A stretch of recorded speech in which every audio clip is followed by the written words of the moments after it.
In the 1940s, Professor Streeter of the Carnegie Institute of Embryology in Washington, D.C., proposed a system for classifying the stages of human development. His system arranged human embryos in 23 numbered stages based on their differences in appearance. The Carnegie system of classification was used around the world until the 1970s, when a more refined system was proposed by Dr. Ronan O'Reilly of the Carnegie Institute of Embryology, now in San Diego, California. Intensive studies of the Quran and Hadith in the last 4 years have revealed a system for classifying human embryos that is amazing, since it was recorded in the 7th century A.D. Although Aristotle, the founder of the science of embryology, realized that chick embryos developed in stages from his studies of hen's eggs in the 4th century B.C., he did not give any details about these stages. As far as it is known from the history of embryology, little was known about the staging and classification of human embryos until the 20th century.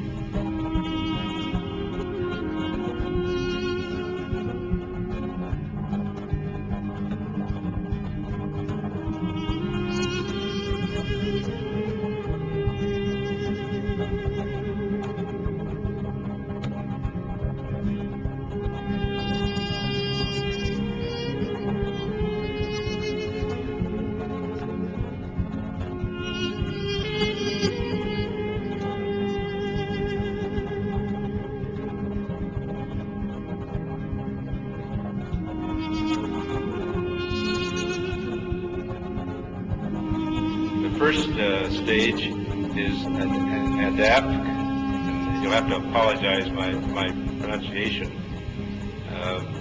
This is from Surah Tariq 6. He is created from a drop emitted. This Arabic term refers to the forceful emission of fluids which occurs during ejaculation in the male and ovulation in the female. The male secretions, called semen, contain the spermatozoa, and the female secretions, called follicular fluid, contain the ovum.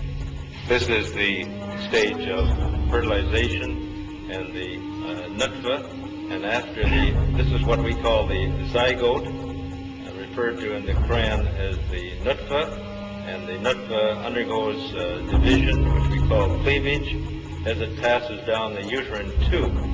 So these are the stages of the nutfa here as it undergoes cell division.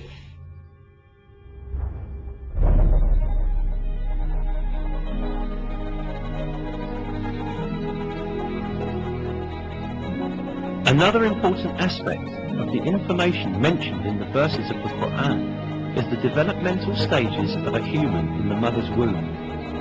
It is stated in the verses that in the mother's womb, first the bones develop, and then the muscles form, which wrap around these bones. We then formed the drop into a clot, and formed the clot into a lump, and formed the lump into bones, and clothed the bones in flesh, and then brought him into being as another creature. Blessed be God, the best of creators.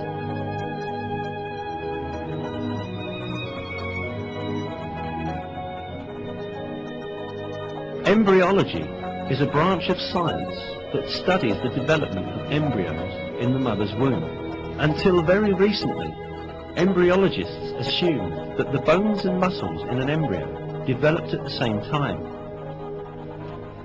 For this reason, for a long time, some people claimed that these verses were in conflict with science. Yet, advanced microscopic research conducted by virtue of new technological developments has revealed that the revelation of the Quran is word by word correct. These examinations at the microscopic level show that the development inside the mother's womb takes place in just the way that is described in the verses. Obviously, life begins at the moment of fertilization when a single sperm fuses with an ovum to form a one-celled embryo or zygote.